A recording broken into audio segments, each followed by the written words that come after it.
Tonight, I'm going to be sharing with you about drawing materials, and I have some special artwork on the wall behind me, which is from 2006 when I was taking drawing classes. So, what is that, 18 years ago? When I was doing drawing classes, and oh, baby, I've come a long way since then, right?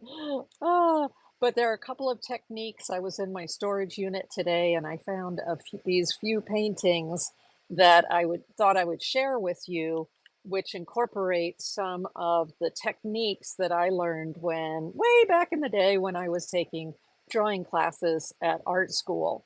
And let's start with this one over here. This big pot is your typical working with drawing materials. So in this case, it's graphite. But then if we get up close, let me see if I can bring you in closer. You'll see there's a bit of a sort of a brownish tint in there. So it's not only pencil, but it's also got this really cool brown tint, which is why I framed it with this kind of putty looking reddish brown on the outside. And what you'll notice in here is the way that there's the highlight up here, and then you've got darker areas around, you've got a dark area inside the lip, and of course you have a shadow. So those are all basic drawing techniques that we're going to be talking about tonight. Now the other painting on the wall over here is a charcoal, and it was actually taking a piece of paper, covering the whole paper with charcoal, and then doing what's called negative painting. So that's going inside the charcoal, going onto the surface with erasers and taking out the charcoal in the areas where you don't want charcoal, and that creates what's called a negative painting. And that is so much fun, especially it kind of blows your mind when you are faced with the charcoal surface and you have to start pulling away in order to create your artwork. It's a little bit different technique than it is direct, like your pencil going direct onto a surface in order to create artwork. And for this show, I created a couple of pieces of artwork using various types of pencils, graphite pencils, um, what else? I have some Conte pencils, some crayon or pastel pencils, and I'll be showing you, hey, art lines, welcome in, welcome in. So I'll be showing you what those are and the effects of them, how to use them. And so this was the artwork that I did for today's workshop. And this is a type of kingfisher bird, and this is actually drawn from life. I like to take objects and draw them from life. So this is a, oh, what do you call it? An oyster shell, right? And so I picked the side that I liked.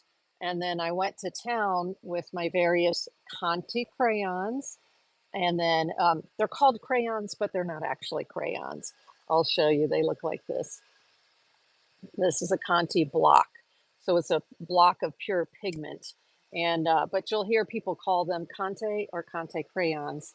And so that's what I did up inside here, and charcoal in addition to give the dimension to it. So we're going to be talking about that today, is working with these dry media. Now, in addition, there are some dry media, what you would think of as dry media. There are these colored pencils, but in fact, you can add water to them and then they will disperse similar to a watercolor, but with a little more intensity. And then in addition to that, you can also get charcoal, which is a water soluble charcoal. One of my favorites is from Generals, and it's called a sketch and wash. So it says right on the pencil, sketch and wash. And that means that you are using a graphite pencil, but then you can hit it with some water and get some really neat shadows and things. Hey, Critter Chops, welcome in, welcome in. Oh, you know what I didn't do yet today? I did not put in yet today what are going to be our giveaways, but I'll do that when the giveaway time comes. But I have two giveaways for today. Compliments of Blick Art Supply. This is a beautiful sketchbook, a travel sketchbook. And then it'll come with one of these graphite squares. And the other giveaway today is going to be this, a larger with I like these because they lay flat like that when they have the spirals, and then one of these big chunky graphite pencils that I'm going to be talking about a little bit later. So those are going to be our giveaways as we go through the show. Let me, and I may, since I forgot to put them in already, I'm going to have to do that on the fly. But now I also wanted to show you some, uh, what the subject of the workshop is my travel kit. So here, as an artist, a doctor has their kit, right, that they travel with. They always have to have certain things. Well, here is my travel kit, like that. This is by a company called Niji. So I'll hold it up right there, Niji, Niji. And it is a fabulous roll-up travel kit. Actually, I used it so much that I broke the little snap off of it because I filled it up so full. But these are the colored water soluble pencils. We've got regular graphite pencils. I've got charcoal in here. I've got the Conte in here, some white charcoal, which is essential if you're working on colored papers. And so that's what we're going to be going through today. Oh, of course, my blending stumps. And so that's why I wanted to go over some of these drawing tools with you today so that you would understand what they are and the different uses of them. Now, I have something very special to show you.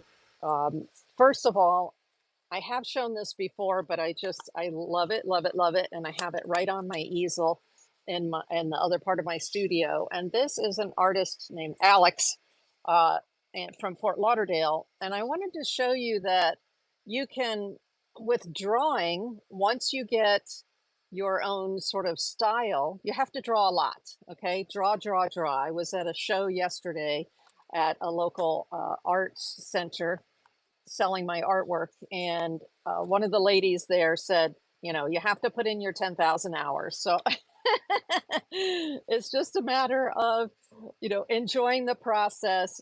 Don't be hard on yourself. Have fun. And look at what Alex does. So he takes a marker, and that's something that's in my roll here is a not a pit marker, I'm sorry, a Sakura micron marker like this. And that's the type of marker that he just does a quickie little, like, that it's kind of a person with a crown on, right? But it's totally wackadoodle and way out there. And I love that about his work. And this looks like a crowd of people, right? And like, look at the eye and nose. I did a whole workshop on faces and portraiture, and how you can get like totally way out with portraiture. You don't have to do something that looks exactly like a person like I did up there, but so here are the extremes, right, of drawing. And so this is very enjoyable, and I love, love, love this, the way this looks. And once you get comfortable with drawing and you come up with your own style, you can just whip these out like nothing. And you can see I bought two of them when he had an open house at his gallery in Fort Lauderdale. This is some of his other work right here. So this is when he goes to canvas and he takes those scribbles and then he adds a bunch of color to them. Oh, they're so fabulous. So he signs it, Alex. But I love his stuff. Love, love, love. But that's using a marker. You can do fabulous things just with a marker. Now, I have a very dear friend who is a classical artist and went to school in New York for many years. He's now in his late 80s. And this is the type of artwork that he does. I created this calendar for him of his artwork. I actually have this painting. It's a huge painting in my living room.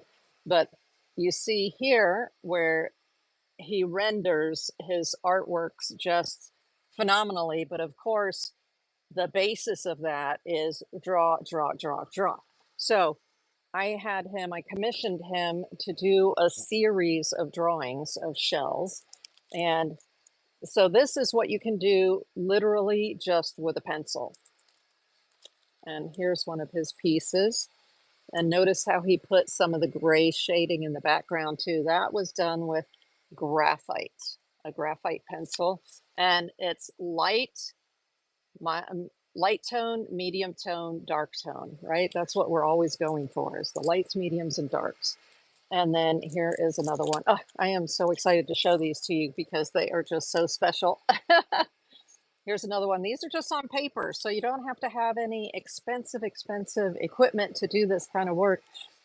But this is someone who was drawing these, in his late 70s and had been an artist his entire life. So don't be like, I can never do that. No, it takes time. It just takes time.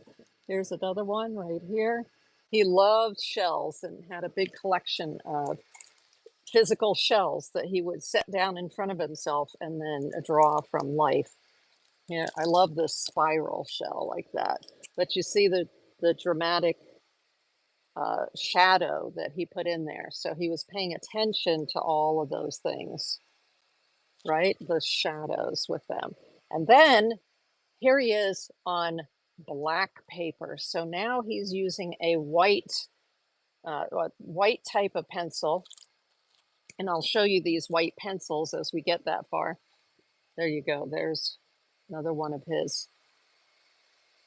All this is laying down the white color on the black background and shading. And then here's another one like that. Cockle shell. Here's another one. It's kind of a snail shell there. Just white pencil. But you'll notice here, you see how he puts these highlights on? And of course, this is a black background. So he was building up his white on the black background. It looks as if it could be graphite.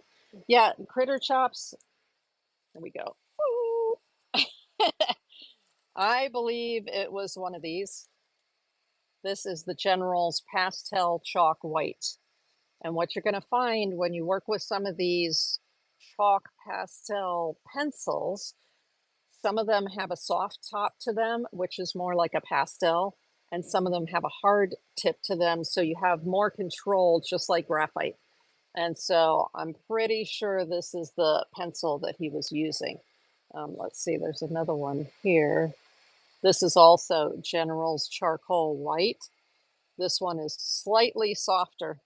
And then the softest one that I have in my kit is this Derwent Charcoal White. And you see how rounded the top of that is right now? That's because it's a softer one and it really wears down quickly. But that's why I have all three of them in my kit, because I have one that's soft, one that's medium, and one that's hard. And I find even with my charcoal, I have soft charcoals, medium charcoals, and the lights, or the ones that are harder. And so here, he may have had to switch to one of the lighter ones to get all of that white off on there to go onto the surface. And then, oh, here's my favorite. The last one, I saved the most drama for last. Oh, yeah. Isn't that amazing? Look at the shading on that. Oh my gosh. So you could spend your whole career just doing this. This was one of his favorite things to do. He just loves to sit down with a writing instrument or drawing instrument like that, and then a piece of paper, and just do this. A master. He's a master, somebody that I aspire to. He is phenomenal. Yes, thank you, Art Lines. Nice. And in addition to people that inspire me, which usually I like to show you people that inspire me, I also like to bring you books that inspire me. So here is one of my favorite books just for the basics of drawing. Now, I went to an art school and I took a year and a half of drawing. So every week I was in a drawing class. But this is an excellent drawing workbook or workshop book. Hey, Bewitched, welcome in. And Rosa Art over on YouTube. Hello, hello. So this is, in my opinion, an excellent basic drawing book. It's by DK. You can see the DK up here. And then let's see. It doesn't have an author. It just says it's by DK. Let's look on the inside and see if there's an author. Lucy Watson. or Watson, Lucy Watson, right there, drawing workshop. So I will put a link to these books. I have 2 books to share with you today, and I will put a link to this book in the description of the video on YouTube when the workshop and the art sale is over. And so this shows you graphite pencils, like you can see the parrot down here, as well as colored pencils and other drawing materials. But I just love this page right here, kind of says it all. So there's your apple. So you start here and to here. This is if you go light because you want to put on there some colored pencil. So this would be just your graphite pencil right there. And it shows you different ways that you can get your darks in there. You know, how dramatic do you want to go? I tend to want to go very dramatic. And that was because my art teacher was always saying, more drama. You need more contrast. If you didn't hear that in an art class, holy moly. I mean, she was always saying more contrast, more contrast, more contrast. So I'm always going back in after I've done a drawing and look at it and go, okay, where can I pull out more contrast, meaning more lights and darks, because that's what gives your painting the drama. Let me see if there's anything else in here. Just the excellent tutorials, like see here how to gauge the size of a subject and how to put together what's called a still life. So for instance, in the painting behind me here, it was an orange sitting in front of a statue. And that's what we were working on in the art class at the Boca Museum Art School. But here, this is one that, hey, you generally have an onion or a piece of fruit, and you can put it with a bottle, a wine bottle or a beer bottle, and then there you have a subject to draw. So it is really important. And what I like too about this book is, for instance, up here, it's talking about composition and how you would place items in your picture to have it look good.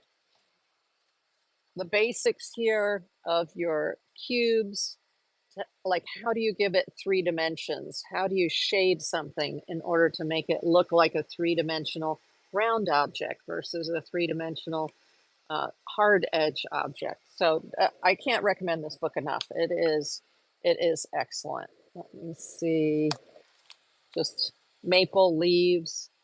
I mean, you can step outside and you have infinite numbers of subjects, right? In order to draw. Let me set those aside. And then my second favorite book here from my library is this one, Charcoal, Sanguine, Crayon, and Chalk. So the Sanguine crayon, that's what I was telling you, is this right here. And so sanguine is this color. You see the color here, but it comes in variations. So you've got a mid-tone here. You've got the light version of it here. And then where's my dark one? The dark one's like a dark, almost a sepia. There, a dark one right there. So these are what? A Conte crayon or a sanguine crayon, as you can see. So when you think of crayon, what do you think of? You think of like kids and a Crayola crayon, right? That's not what we're looking at here. When you see the word crayon, this is what they're talking about. It's a hard pressed Conte crayon, and it was actually in the late 1700s a gentleman whose last name was Conte, so Conte, developed this type of sanguine hard drawing material like this that's solid. I love these because the whole thing is solid color, solid pigment, and so that's why they have the name Conte. But I even have pencils. So again, in here, I have Conte pencils right here. So these have those, the sanguine and this all the way from sanguine, which is that reddish brown, to a sepia, which is very, very dark brown, almost black. And so I always carry those with me in my kit because I like the look, the very earthy look of this style of painting right here. So let's explore inside here. Here's one of the things I love about this book.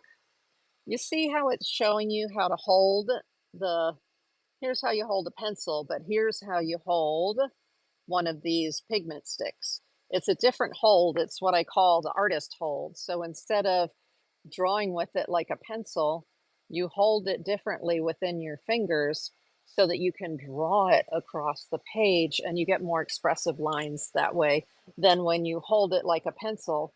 Do you use dry pastels? Critter Chopped asks. Yes, I do. You could use a pencil instead of a charcoal pencil to freeze over on YouTube. Can use a black color pencil instead. Yes, to freeze. And I have many, many different black color pencils. And I also have my favorite Othello. They're also by Stabilo is the name of the company. Othello, and that is the type of dry pastel pencils that I use. But then I have bins of dry pastel sticks that are fatter than these, but they're similar to these. And I also have I have everything, okay, Critter Chops, except something that I got from Critter Chops, who, if you don't follow Critter Chops, please follow him on Whatnot if you're on Whatnot. Staying off the grid. Hello, pleasure to meet you. Well, welcome in also on YouTube. So if you're on Whatnot and you don't follow Critter Chops, please go follow him. I got this from Critter Chops. So this is a square. It has a square on the end here, and it holds your Conte. So your square Contes like this, so that you don't have to get your hands all dirty. You know, I'm always dirty. Always getting dirty when I'm doing my artwork. But this way, you can hold it in different ways. It gives you more of a way to hold it and still use it. And this one happens to have a double end to it. So it has, I happen to put a Conte, a basic Conte color, mid-tone color here, and a charcoal in this end. Or you can have just a plain one like this. So this is not a double-ended. This is a very old. This is a vintage piece that I got from Critter Chops, a drawing material. But this is one that just holds a single piece. So I could either hold a single piece of charcoal, or this is a graphite pencil, a dark graphite pencil. And that extends the pencil so you can stand back from your artwork if you want to work on a larger piece. If I'm working on a big easel, say I have a 16 by 20 or an 18 by 24 piece, I want to stand back and draw my lines in a more fluid way.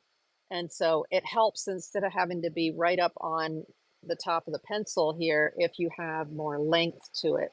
So on my website, which is deetsart.com, I have a section in the menu for supplies, and you can take a look in there.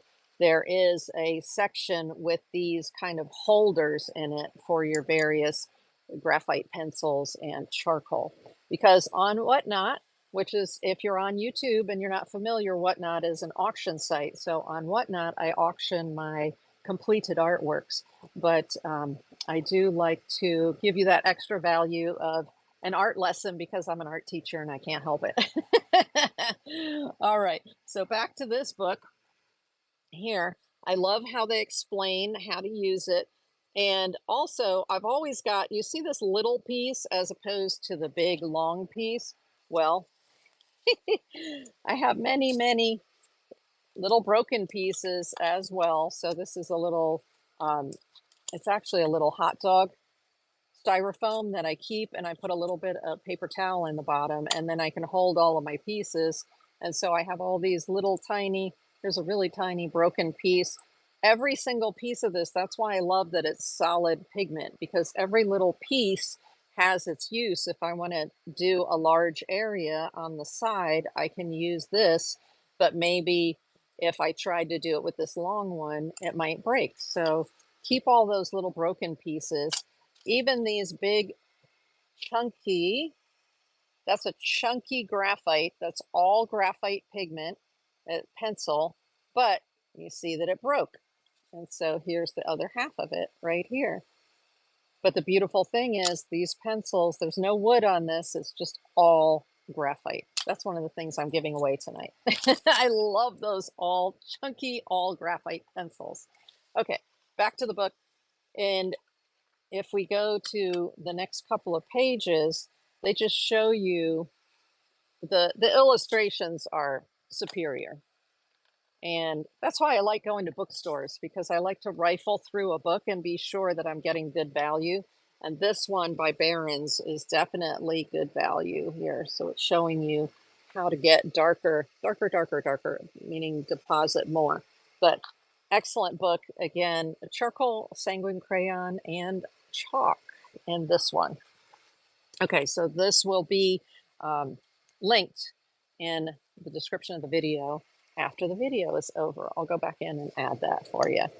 Now, let's talk about some of the supplies. Oh, before we go to supplies, a lot of the nice thing about a kit like this is, and traveling with it, is that you can also travel with these really cute little notebooks like this. So let's see, which one is this? This is a mixed media paper by Strathmore, and it comes in all different sizes. So this is me playing around with markers in there and doing some Zentangles in there with the marker. And then also this is Pentalic is the name of the company, but beautiful paper in a black notebook. So here I use a white pen on it, and there are white pens in that roller that I have so that I can take this black book with me and play around with it with different designs. Now, a really fun thing is if you're traveling with friends to hand them your notebook and a pen and say, hey, draw something for me. If you're hanging out with other artists, it's so much fun. So we kind of do a round robin. And this is my friend, oh, Vittor, Vigorito is her last name. And so she did this one for me. And then my friend Tatiana did this one for me and dated it. So it's a lot of fun because you can look back through your sketchbooks and see some of the artwork of yourself and some of your friends in a small size like this that travels well together with that big kit. All right, let me set those aside. And then, so those are little types of paper that I like to travel with. Another small paper format, it's not tiny, but it's still a nice small paper format, is this, which is by, it says Earthbound, and it's by De La Rowney, a company out of England.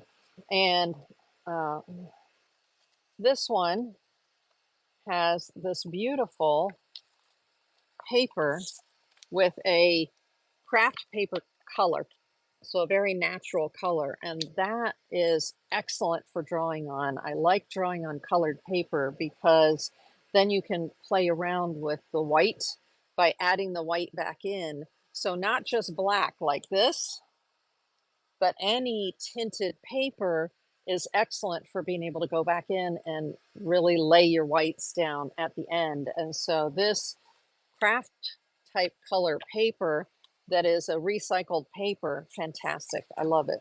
Love it. And hey, if you go to the grocery store and you get brown bags, a great thing to do with kids is to give them some charcoal or give them some of these big chunky graphite pencils like this on a brown bag. So you just cut the brown bag open and use the inside and let them go to town drawing with big chunky crayons like that, or big chunky graphite. You might not want to give them charcoal because if they're younger, they're going to get it everywhere. Oh well. But I love this also for a travel notebook because it has the spiral bound and it's a nice warm color. Perfect for working with all the materials that I have here today. Now, if you've been with me before, you know that one of my favorite papers to work on is the Canson XL watercolor paper. And it's excellent for working, especially with the types of pens and pencils that I have that are water soluble. So if you hit it with a little bit of water, because it's watercolor paper, it's a good, it'll take the water well without lots of warping. If you have, this is a 140-pound paper. If you have a paper that's a little bit less heavy, a lot of times you can get a lot of warping. Plus, some papers are just not made to put water on. They will pill up, they'll swell up and pill up, and they're not good. So you need to experiment with a small piece before you use the media that you can add water to. So this one Also a Canson XL paper, but this is called Bristol Smooth. And I love this paper for drawing. Well, here I was using the water-soluble pen that I'm going to be showing you. I love hitting it with water. And this is a 100-pound paper. And so it's nice and thick, and you can use a little bit of water on it. I wouldn't soak it, but it will definitely take water, and it has a nice smooth surface. So it's beautiful for marker or for using pencils with, as well as you can use the Conte on it, but I'll show you some better papers for the Conte. Here's another smooth paper, but it's by Strathmore instead of Canson, and it's called their marker paper. So you can see the cute little marker design here, but it's also an excellent paper for dry media. And let me show you. This is super smooth. So the Canson that I just showed you is this Bristol Smooth, is a smooth paper, but wow. This Strathmore marker paper is super smooth. And underneath here, what's nice about this Strathmore marker paper is it does say down here that it prevents bleed through, especially if you're working with a marker. You want to be sure that it doesn't bleed through. So here's a sample of something I was working with. And you can see the graphite pencils. I'm trying the different grades of graphite, and I'll show you what that is shortly. But I was testing out the different grades of graphite and then using markers on here. This is the Chinese character for forest. And then testing out graphite and testing out marker on it. So you can see it does take the graphite very nicely, and it takes the marker nicely on that paper. That's if you want a nice smooth surface. Some people like smooth surface, some people like rough surface. You really have to play around with it to decide what you like. Now, this is a premium paper, which means it's expensive. Sorry about that.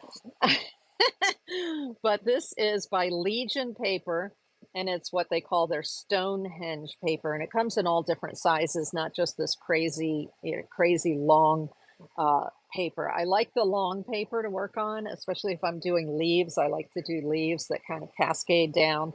Or if I'm doing Asian characters, I like to write the characters down in the direction that they normally go. But this paper is 100% cotton. It's about 140 pounds.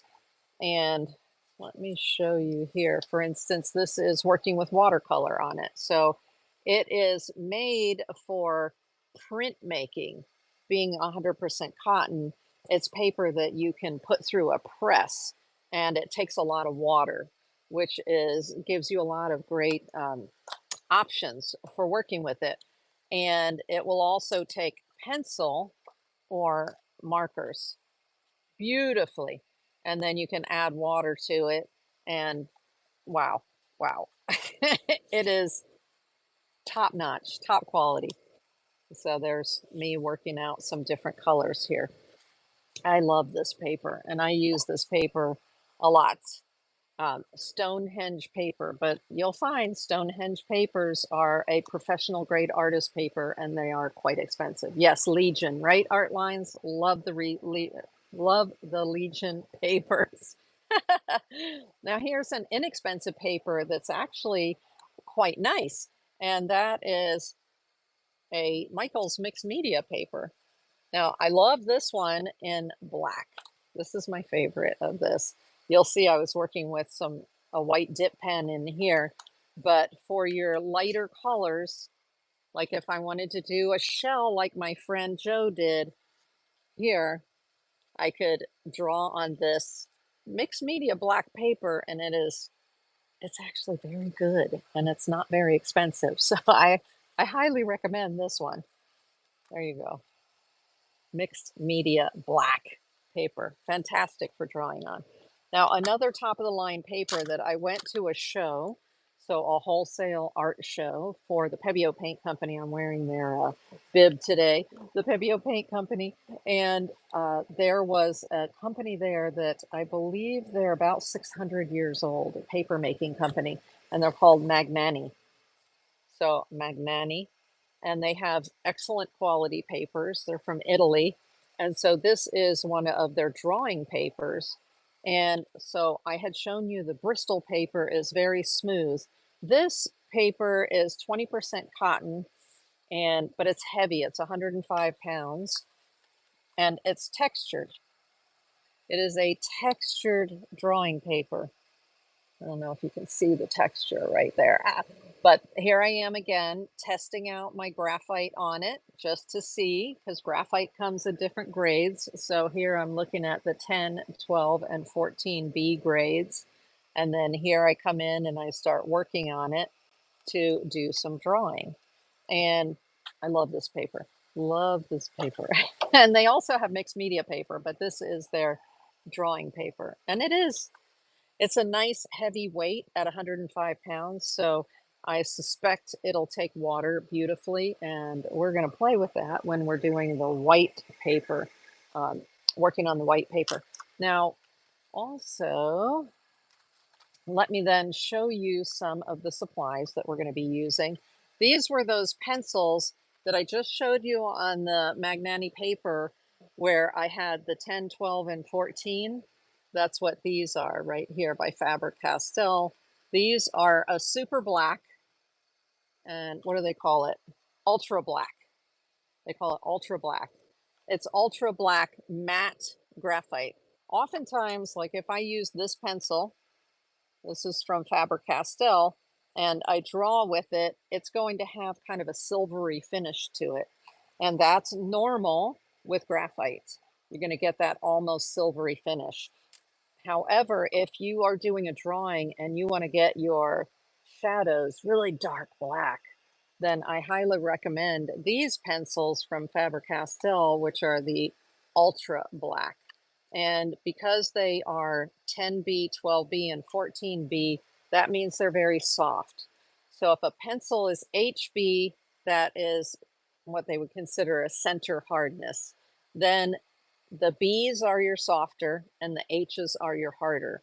So if you go 2B, 4B, 6B, that's how they generally do it. Once you get up higher over 8B, you start seeing 9B, 10B, 11B, like that. And you're probably standing in one of the art stores. Do you know what they're made of? The core. I don't. It says graphite, ultra matte, reduced reflection, pit graphite, matte pit graphite. That's what it says. Made in Germany. Yeah, that's what. So these are graphite, and maybe they mix it with something to make it so dark. I'm not sure, but I love these because I like. Remember, I'm always hearing my art teacher from back in 2006 saying, "Go darker in your darks. Go darker, more contrast." Right? Like, okay, more contrast. And so these are excellent pencils for giving you that, the darkest dark. Carbon, maybe. Yeah, critter chops. It could be carbon, but these are phenomenal. That I go back in with these in order to get my contrast going there. So that's that type of pencil. Then I showed you already, this is the Fat Faber-Castell Pitt, P-I-T-T.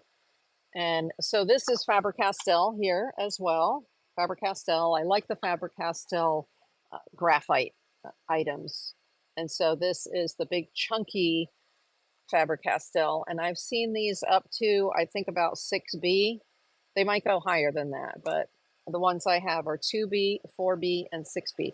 So with the Bs being softer, what that means is that you can smudge them.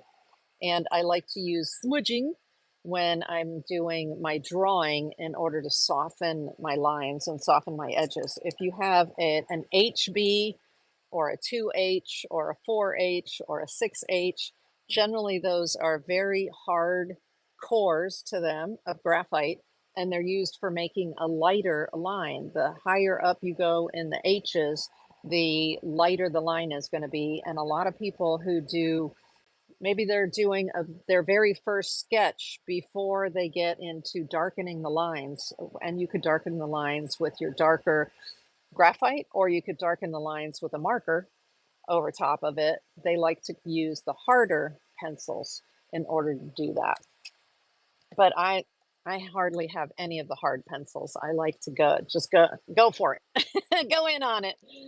All right. So these are, let's see who these are by. Well, this is a Utrecht, this one here. So again, no wood. This is a woodless graphite pencil. This one's by Utrecht, and this one I think is by Faber-Castell. Remember how I said you have all the little pieces? So see how they break? Do not worry. These are still very good, and the whole thing is graphite. The whole thing. They're awesome. They have some sort of coating on the outside to protect them so they don't get all over your fingers. Um, where these don't have a protective coating on the outside and they do get all over your fingers. But this type right here, when they break, I'll usually take a silver marker or a silver pen like this, and I'll come in and I'll write on the barrel what the hardness of it is. Maybe it's a 4B or a 6B or a 9B or something like that. I try to do that, but with this one, I didn't do it. Whatever. And then I had shown you before these exact same, the whole barrel, it's a long pencil like this, the whole barrel, I will, as it breaks, I'll put it into one of these pencil extenders. Okay, this one happens to be Faber-Castell, so let me loosen this and see what we have in here. Okay, this one says Faber-Castell on it. So a couple of different companies make these, and this little holder here is by Derwent, and they make lots of pencils, and so I'm just going to tighten this back down like that. And now I've got the pencil extender with that. But you could also put your charcoal in there. And you can put your Contes in there as well. Oh, hey there, Magic611 over on Whatnot. Welcome in, welcome in. We are talking about drawing instruments, graphite pencils, Conte crayons, which this is a Conte crayon. It's not a crayon as you would think of it. And then some of the tools that go along with those. So let me see what else is in here. All right. Well, of course, I have a Sharpie in case I need to make a bold line. I showed you before the white charcoals or chalks. I have the Micron pen in there. I have a Jelly Roll white pen. That's what on the little black, on that little black notebook that I had, and I had all that white in it. I used the Jelly Roll pen to get this white in it right here. So you can get some nice bold white, and it's by the Sakura company. It's actually by the same company that makes these Micron pens. Do you see the little, right here, that little cherry blossom? In Japanese, the cherry blossom is the Sakura. So this is the Sakura company, and they make the Micron pens, and they also make the jelly rolls. So I love using the white jelly roll just to play with on the black paper and the little black journal like that. So I have to have my jelly roll in here. Now, when it comes to erasers, oh, I see one more pencil here. Let me show you this pencil. And that is this one is a special pencil that I was turned on to it by another artist at Jerry's Artorama, and it's made by Jerry's Artorama. So it says Jerry's Artorama Artists Products here. And it is the Jumbo Jet Black. So you see the nice big, it's a big pencil, and it has a beautiful, it's graphite, but it's just like Critter Chop said, maybe they put carbon in it or something because it's super dark. So I'll show you that when we get there. And then I also have, this is an extender for charcoal. So there's a piece of charcoal in there. It's a different type of extender, right? You have one extender here and a different kind of extender here that opens up more. You see how it opens on the side? So I can put bigger pieces of charcoal in there. It just has a little ring, and the ring comes down, and then this opens up bigger, and you can put bigger pieces. That big pencil used for drawing and self-defense. Absolutely. No, this is, I sitting right next to me here on my table, there's another one. Actually, there are two sitting right next to me. Besides having my roll, which is, like always ready to grab and go for travel, I also have sitting on my desk this right here. So I just took a Japanese teacup and there they are right there. And they also make a white one, but it's not in my travel kit. You know why it's not in my travel kit? Because it doesn't work very well. So don't bother yourself with this one. Just get the general white chalk. That's what I recommend instead of this one. I don't really like the way this one writes. I'm going to give you my honest opinion here. Oh, okay. So that was the charcoal and the jet black. And then I have a bunch of charcoal pencils in here as well. So this is a typical charcoal pencil by a company called Prang, which makes a lot of children's supplies. But this is beautiful. I love the hardness of this, and it has this little string on it right here. So it's actually a piece of charcoal in the middle with wrapped paper all around it. And so to get more of the charcoal exposed, you just pull the pencil, you pull the string down a little bit, and then you pull on the paper, and then you go around and it exposes more of the charcoal. Great little pencil because you don't have to have a sharpener with you like you do with these other pencils, like the Sanguine pencils that I showed you earlier, like this. Ugh, I need to have a sharpener with me when I use those. So let me show you the sharpeners that I use. For traveling, I like this one. It's by Prismacolor, but it just has one size. It doesn't accommodate the big fat ones. And then this is KUM. And what's nice about it is it has the large size and the small size, and it catches the pieces. In my studio on my desk at all times is this one, which is a German one. And the interesting thing about it is notice how long the shaving is. See how this one's extra long? This one is medium long, and this one is short. So that gives you different angles like this when you're sharpening your pencil for how much lead shows up. And this is always on my desk, and you can, the cool thing, it's German, beautiful precision German. Does it have a company name on it? Let me see. It'd be crazy not to. Koh-i-Noor, Koh-I Noor, made in Germany. Okay. And the nice thing is they've made it so that you can unscrew these little blades and replace the blades. Isn't that awesome? They make it really easy for you to replace the blades and use it all the time. All right, I can see that my battery's going down, so let me plug in. Hold on a second here. Little technical delay for just 1 second. There we go. And let's see, do I have any other sharpeners? No. Oh, I do. This sharpener comes in a little kit. So you can get a little drawing kit like this, and it has blending stumps, which is also something I use with drawing. And then it has this little paddle that has sandpaper on it. So you use this with, for instance, the big chunky guy like this. If you need to sharpen it in a certain way, you can just use this little paddle.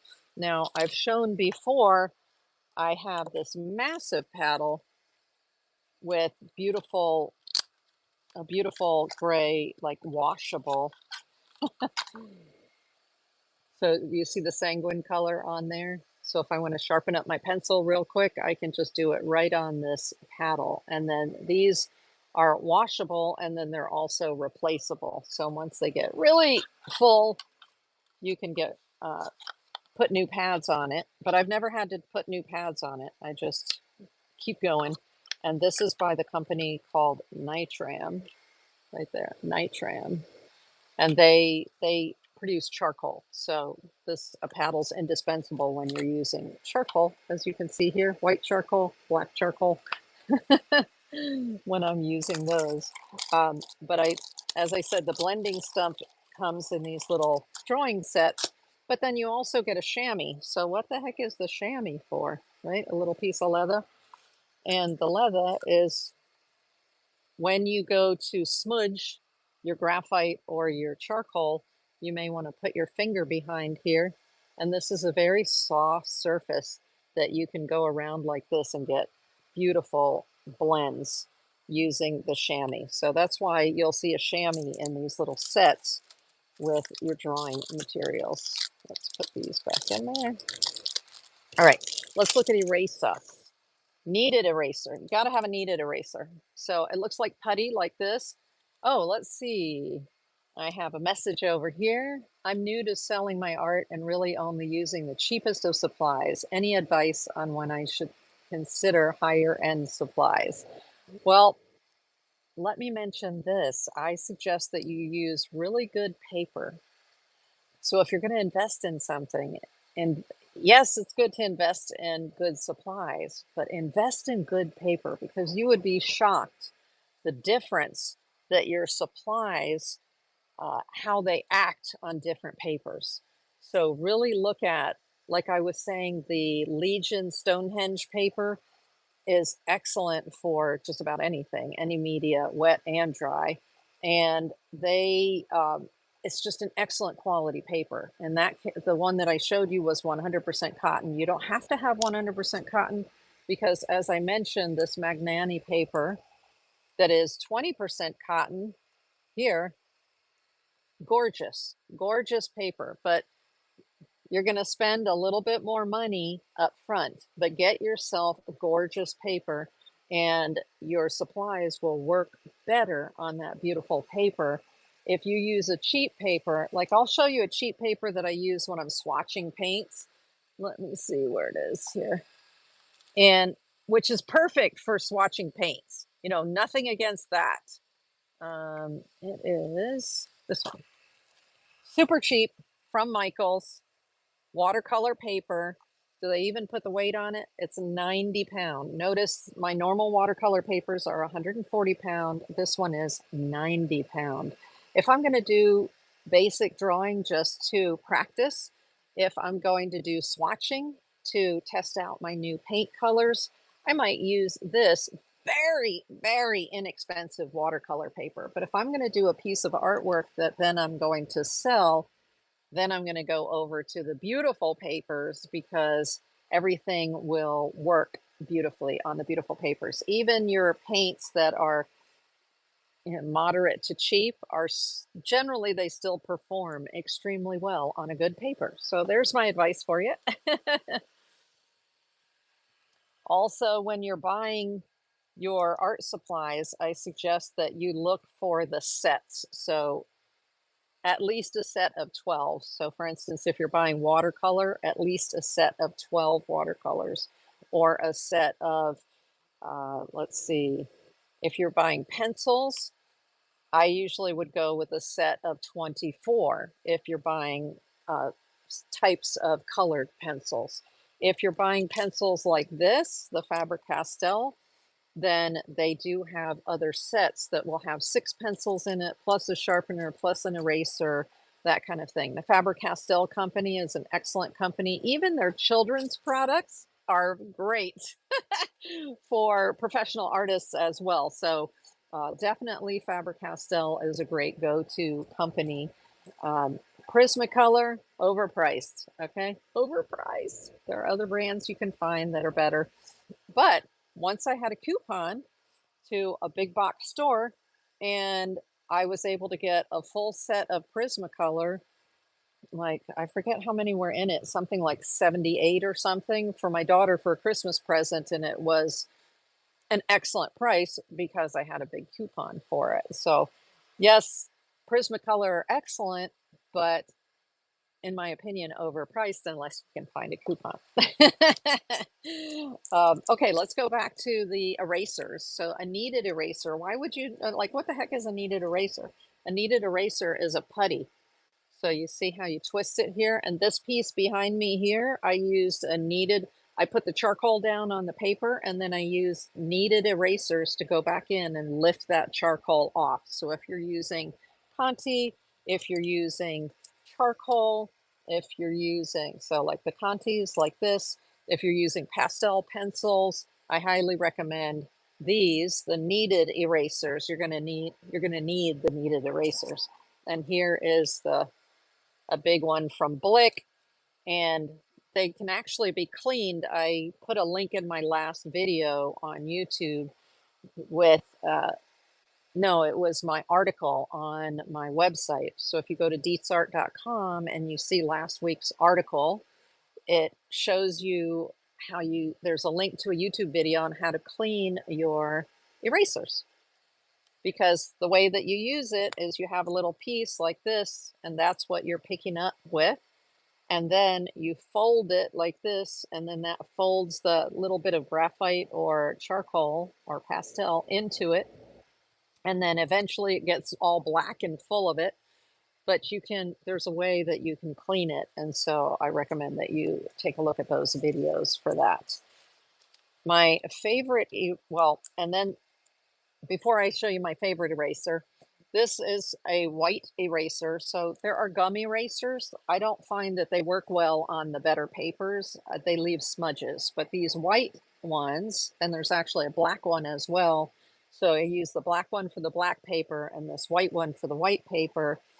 That's what I recommend if you're going to be doing professional drawings, is using this kind of white, not the one that looks like gum, the one that looks kind of yellowish. And then, of course, you can get an eraser like this so that you can be more precise with it. But the really, really, really precise one is by Mono Tombow, and it's called the Mono Zero. I have a short on my YouTube channel showing you the Tombow Mono and how it looks, but I love the preciseness of the end of this. So let's say you're doing a drawing like this and you wanted to do little wisps of hair, or you were drawing a horse or an animal and you wanted to go back in and put in the highlights. So you wanted to erase off. Those erasers are super good. Yeah, yeah. So the Mono Tombow, and when you get it, you get extras of the tip. So it's super easy to, it's like a mechanical pencil where you're pushing it and it's coming out like that. And then when you're done with it, they give you replacements. So they're here in my studio. I have the replacements. Phenomenal, phenomenal. I like this better than this. But you have to try them all, right? You have to try them all. I even have the Office Depot one like this, which is a little bit bigger. And they work. You see how it's the white eraser? So I definitely prefer whatever is in the white erasers. I really like. Uh-oh, I'm dropping something here. Oh, I'm dropping my artwork from earlier. What is this paper that I used earlier? It is Canson pastel paper. And so you can use your Conte on this, and it is has a nice texture to the paper. And this pack is a multicolor pack. So you see how you have different colors here? Whew, love that. Love that. Great paper also. All right, I think we are about, let's see, I did show you the blending stumps there. And we are going to go over top of the table, and then I'm going to show you how I use these materials. I have brought, isn't this cute? This is a little Southwest flute. Like you blow in the flute here, and then you play with the little holes here to play music. And so that is what we're going to draw today. I love having an object to look at. Is one of my favorite ways. I actually like an object better than a photograph because of the way that you can see the shadows more defined when you're looking at an object directly in front of you than when you are looking at a photograph. You don't always get the drama of the different shadows. So let's go over top of the table. Hold on. And if you're not familiar with the my website, like I was saying, oh, there's that little guy, so cute. And then there's my Facebook, my website, dietzart.com, and the same on Instagram, dietzart. My YouTube, if you are on Whatnot and you'd like to go over to YouTube, to the Whatnot, If you are on YouTube and you'd like to go over to Whatnot, the giveaway will be run on Whatnot. So if you want to get in on the giveaway and you're on YouTube, then you can pop over to Whatnot, where I'm Tristina's attic over there. All right, let's get ourselves some paper and get started with some of these. We are going to start out with, let's start out with the Stonehenge paper because I love it so much. Isn't that a funky shape, that long skinny shape? I just love that. Okay, let's go this way. There we go. And there's a little bit of something on there, probably watercolor or something like that. Let's get that off of there. This is a moderately smooth paper, so it's not completely smooth, but then it's not completely textured either, which is why I like it. Let me go back to the front so you can see again. Legion paper, Stonehenge white. There you go, right there. Fantastic. And then does it say 100% cotton? It should, right? White, acid-free, 100% cotton. Oh, just fantastic. All right, here I'm going to show you using some of the ones, not the one out of here, but they're in here. And that is these big chunky graphite. So when you're working with artist tools, instead of drawing with a pencil like this, like you would write, like I'm going to write hello. When I'm drawing as an artist, I don't hold it like this. I hold it more like this in between my fingers. And I'm often using it on the side instead of using it on the tip. So I'm getting a different kind of mark out of it.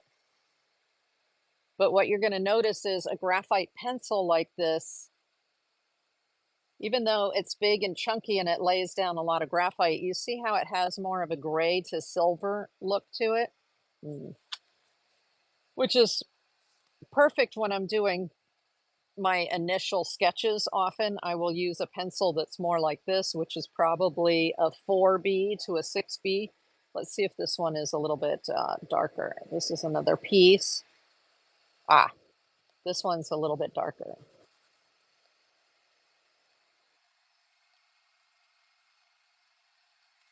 Yeah, so it may be hard to see on camera. This one's a little lighter, this one's a little darker. So I probably have a 4B and a 6B here, which the more you work with them, the more you're going to get familiar with what it is. That paper is expensive, especially the Yupo paper. Yes, Legion paper, Yupo paper, super expensive.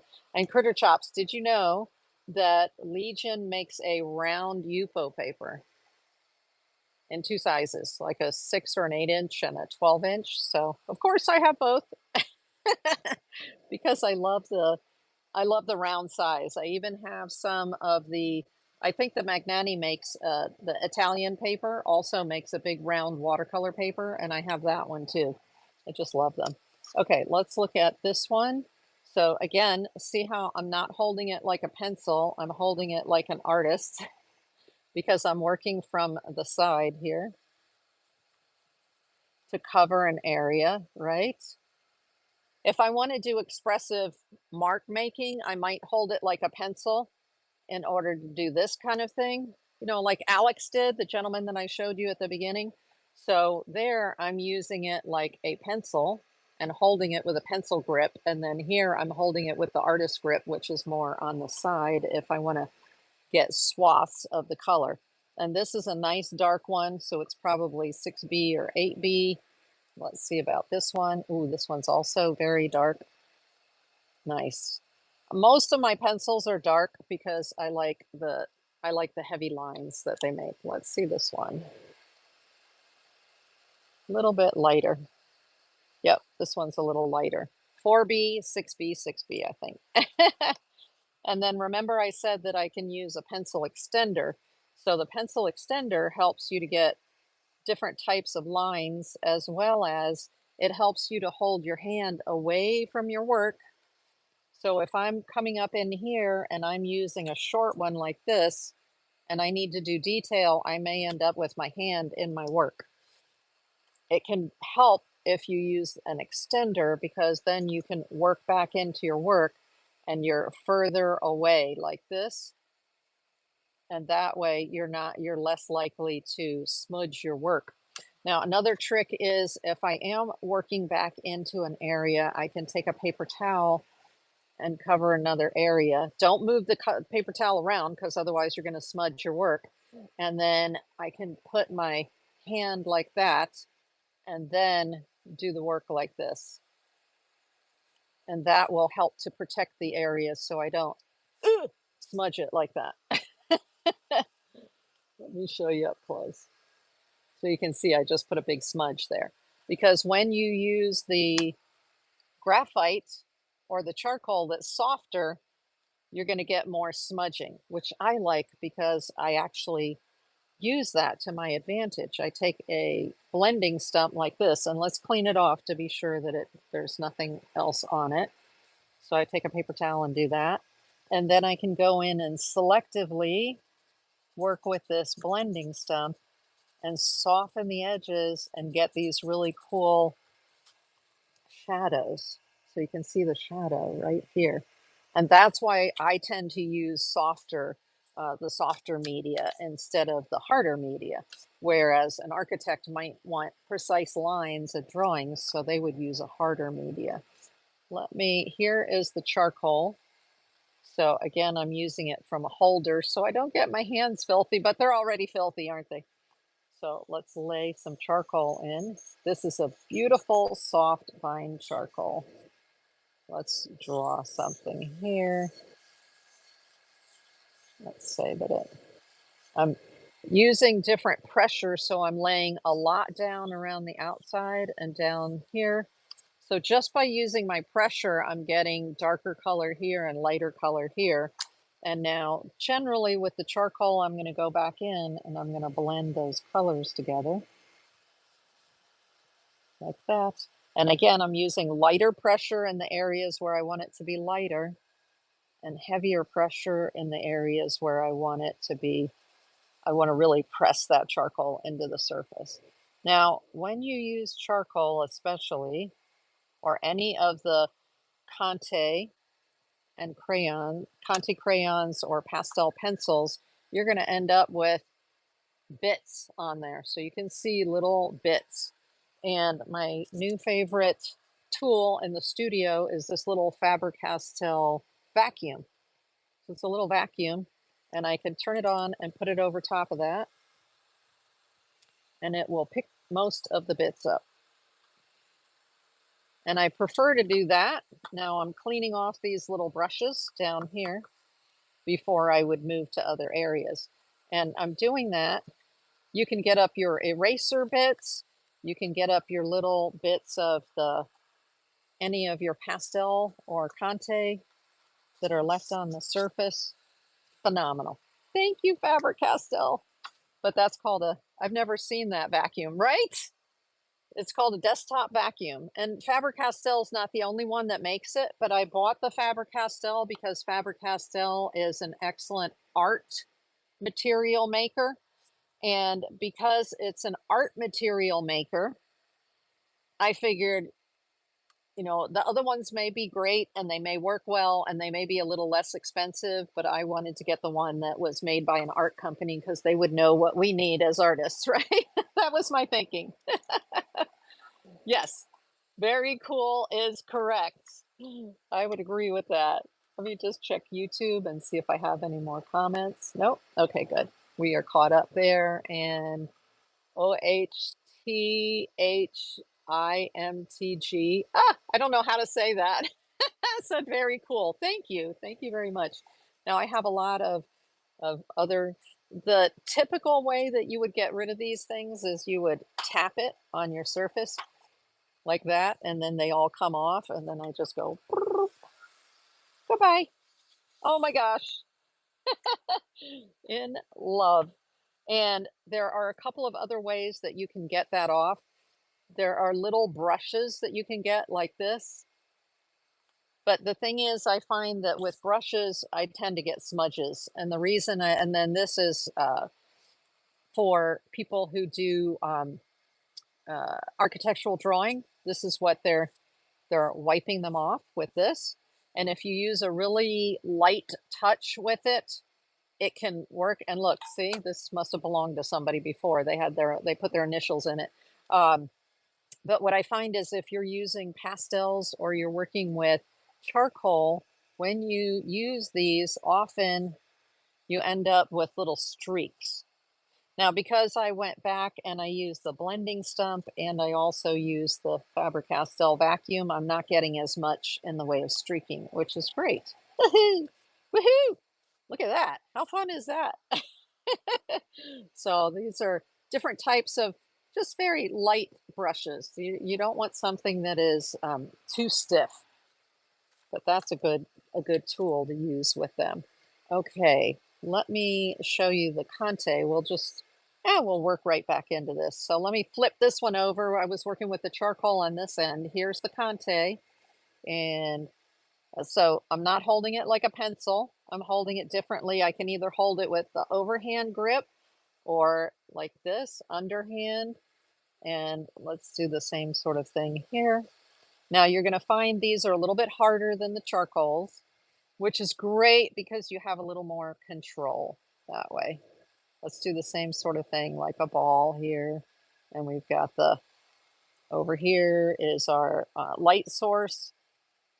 And then over here, we're going to put our darkest dark in here, right? For the shadow. And then again, most people just use their finger. But what I find is your fingers have oil in them.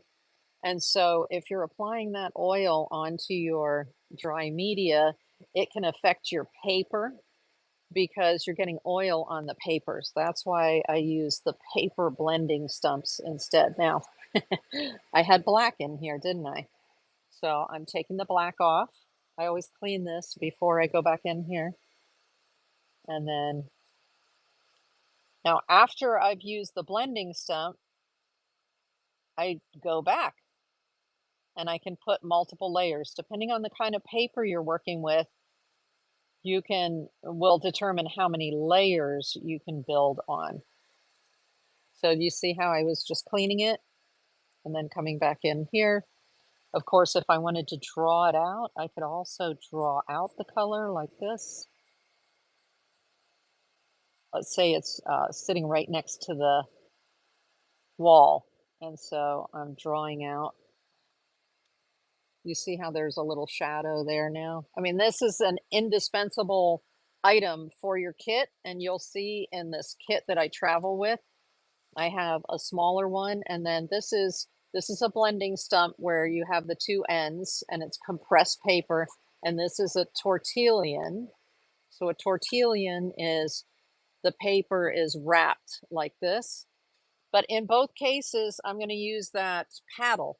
You know, the paddle that I showed you? I'm going to use the paddle in order to clean the ends of these. But they come in different thicknesses. But this is the one that's flat and only has one end is called a tortillon. And this one is called a blending stump. But it doesn't really matter. But the packaging, if you see on the packaging, this says stumps and tortillons. So if you're going, what the heck is a tortillon? That's the one that's flat on the bottom instead of the double-ended, okay? That's what that is. All right, let me flip this. Oh, this paper is so beautiful. Now, don't think that this paper is going to go to waste because I'm a mixed media artist. So I'm gonna take this and I can either wipe it like this to get, you see how it's smudging all over? You see all that graphite that's coming off of there? Right? So I can either do this to get the graphite into the surface and then just go back over top of it with my acrylic paint or my watercolors or whatever I want to do. Um, or I would use a type of gel medium, so probably a fluid gel medium, something like this. So see where it says matte medium? This is an acrylic emulsion. So if I want to create an interesting background using graphite and then build a mixed media painting over top of it, which is what I often do, then I would take the excess off and use an acrylic medium on it. And they also have acrylic sprays. So you see this right here by Krylon. It says workable fixative, protects pencil, pastel, and chalk drawings. So you would take this outside because it smells nasty, and you could spray it once going one way and once going the other way, and then build your mixed media artwork on top of that as well. So a fixative will help fix that to the surface so that I could draw more on top of it, or I could use other art methods on top of that. Okay, let's flip it. Flip it. So my paper never goes to waste. The fact that I'm showing you using this spectacular paper and showing you these samples, the paper will not a problem. I'll be using the paper for other goodies, other good stuff. All right, let me put that away. So here, let's look at the variation of the pencils in terms of their hardness. Boop. So on here, I've got an HB, which is hard, a 4B, which is a medium softness, and an 8B, which is a very soft. And then this is my Sketch and Wash, and this is another aquarellable. So these three are regular pencils. This is by Blick and this is by Stedtler. And then these two are water soluble pencils. So I'll show you that in a minute. Let's see what this one is. Oh, this is a 12B. So that's a very dark. Let's take these three out. Notice that I have in here one of the fat ones. Let's see what that one is. That one is, of course, the Faber-Castell Pitt 6B. So it'll give off a lot of smudge, a lot of smudge effect. Okay, so let's work with those, and then we'll pull out these Sketch and Washes here. I'll put these back in there. All right. Now, let me mention one more thing. This right here is a very distinct pencil, and you will notice I have one in my travel kit, and I have one right next to me on my desk. So do you see this kind of funky, flat eraser that it has on it? That is the Blackwing pencil.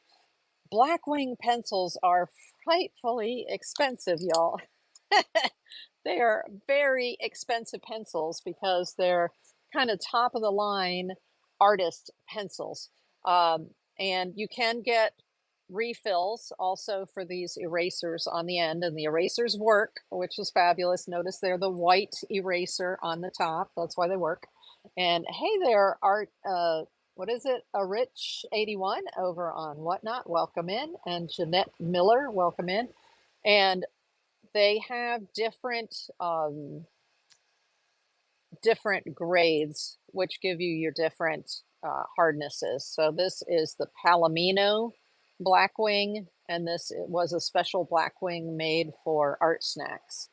But generally you buy them in a box of 12, but I don't use pencils that much. So I generally just, I just buy them onesie twosies when I can find them. The vintage ones can go for more than $1,000 a dozen. Thank you, Critter Chops. So true.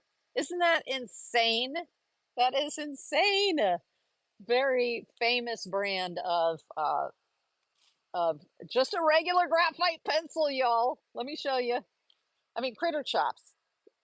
Is there anything special to these? I mean, other than they're an excellent quality artist pencil? I mean, this is the one that I have in my kit. Why? Because it's a softer one.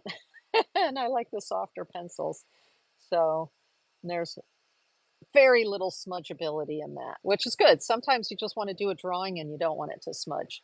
And then this is the other one that's always on my desk. Definitely less smudge in this one too, a little harder. Yep. So anyway, I wanted you to be aware of the Blackwings, and thank you, Critter Chops, about that. They stopped making the originals in 1998. Wow. So if you find a box of original Blackwings, remember they have this funky flat uh, eraser on the end of them. Woo! Pick them up. Pick them up. If they're cheap, pick them up. Because they are not cheap. They sell for lots of money. All right. So those were the Blackwing. Normally when I'm testing them out, I will write on here what it is. So Blackwing. And usually when I do my sketches, let's say that I'm sketching a giraffe, right? And the ear comes down here, and then the big old nostril like that, right? Then I usually do my sketches with the Blackwing because they have the excellent eraser on the back, and I don't have to go reaching for my other eraser. Okay, so I usually use that for those. So this is, let's do the HB. So that's the medium hardness, right? And usually I'll just do, wow, this sucker's hard. Hard for me. Now I'm going the opposite direction for part of it to see how well it covers itself. This is the Blick Studio. So excellent pencils, great to start with. And there we go. So that's the HB. It's very silvery. Then we've got the 4B. So that's the medium. Yeah, the 4B lays down a lot more graphite and it's a lot smudgier. And then, so let me write this HB. The thing is, the HB, do you see how sharp a point that keeps? You can get beautiful sharp points with the harder pencils because there's less smudgeability there. Now this is the Staedtler Mars Lumograph. I love these and I buy them in the sets because they're economical that way, made in Germany. And you can actually get these at like an Office Depot. But what you generally can't get at Office Depot is the smudgier one, which is the 8B. So this was the 4B. And then let's do the, wow. You see how much blacker? Incredibly black. This is my favorite, like dark pencil, right? Besides the, this one, the jet black, which I'll show you in a second. This Staedtler 8B. I buy several of these at a time because they're just so dark. 8B. So do you see that right there? You see how dark that is? Oh, makes me happy. Let's do the Jerry's Artorama Jet Black. So it is almost as black as that 8B.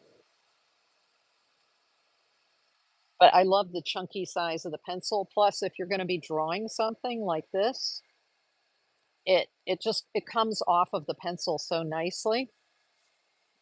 There's a nice flow off the end of this pencil. Plus, it's chunky to hold, so it's very nice to hold. That's again the Jumbo Jet Black from Jerry's Artorama, and you can only get it from them.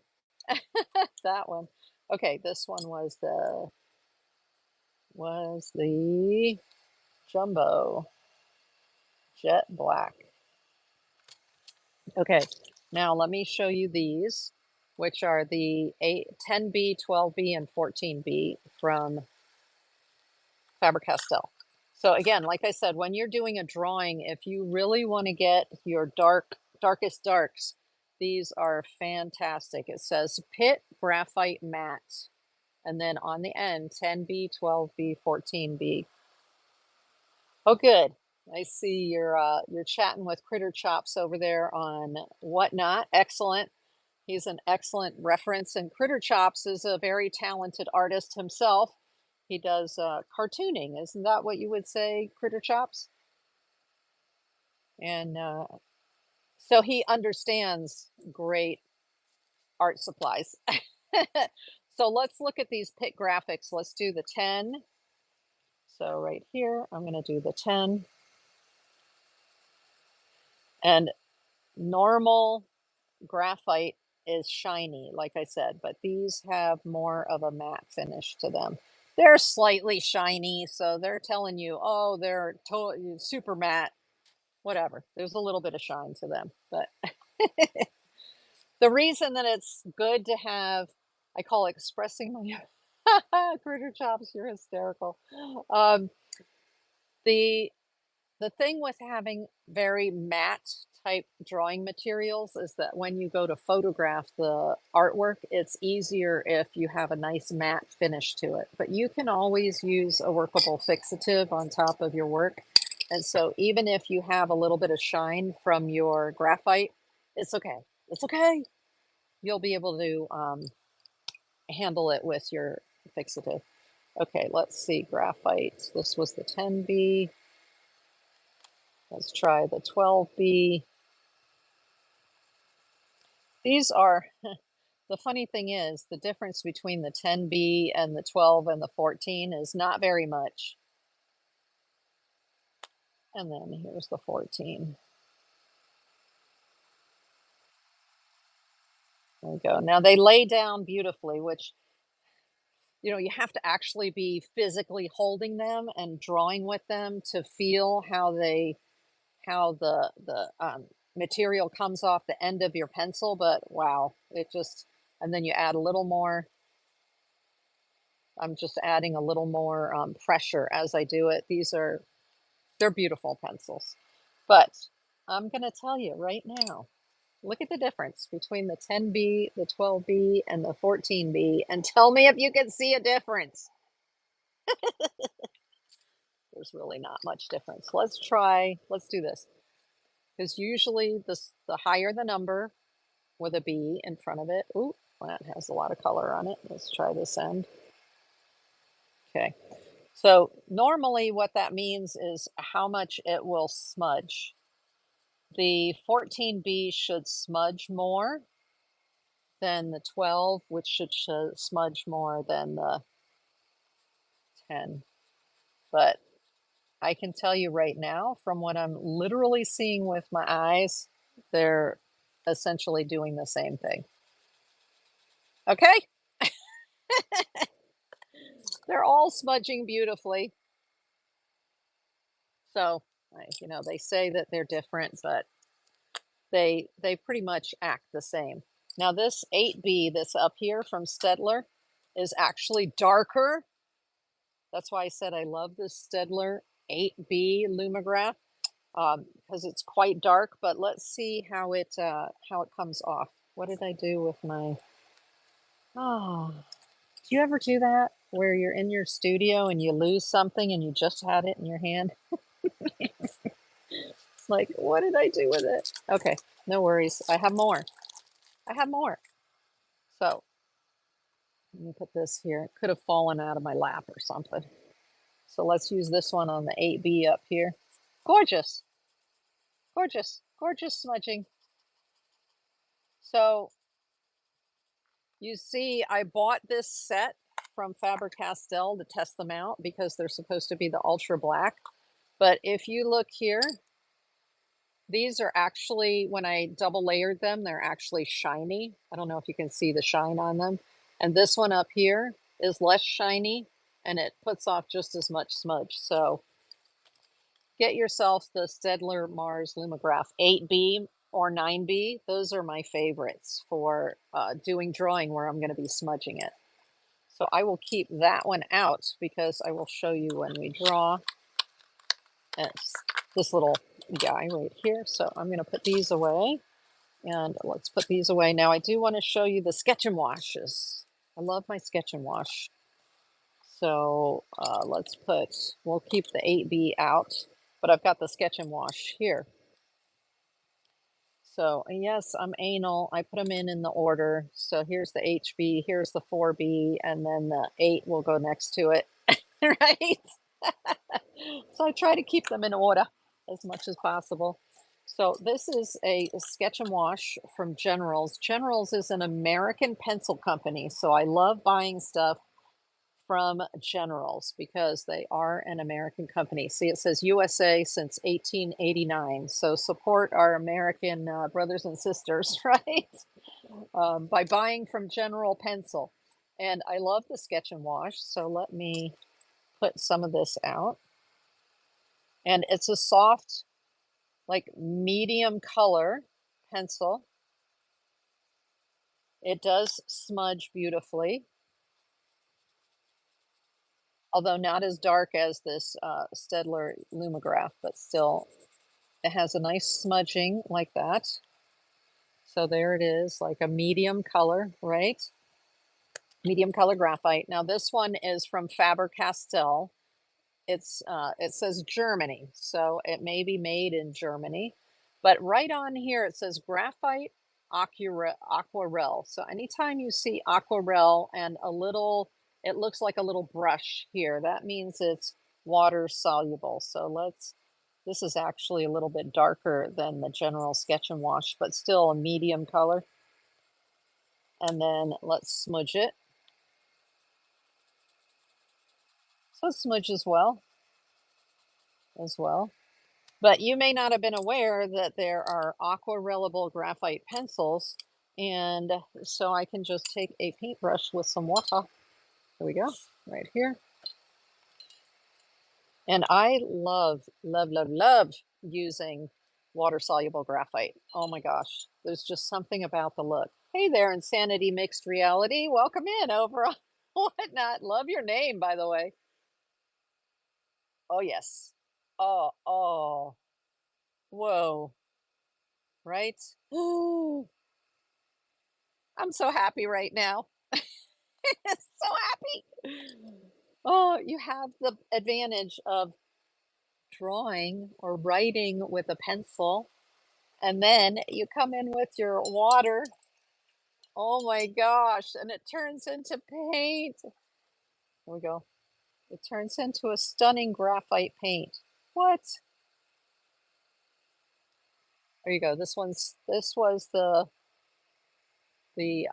Faber-Castell is slightly browner, and this Sketch and Wash from Generals is slightly bluer in the background.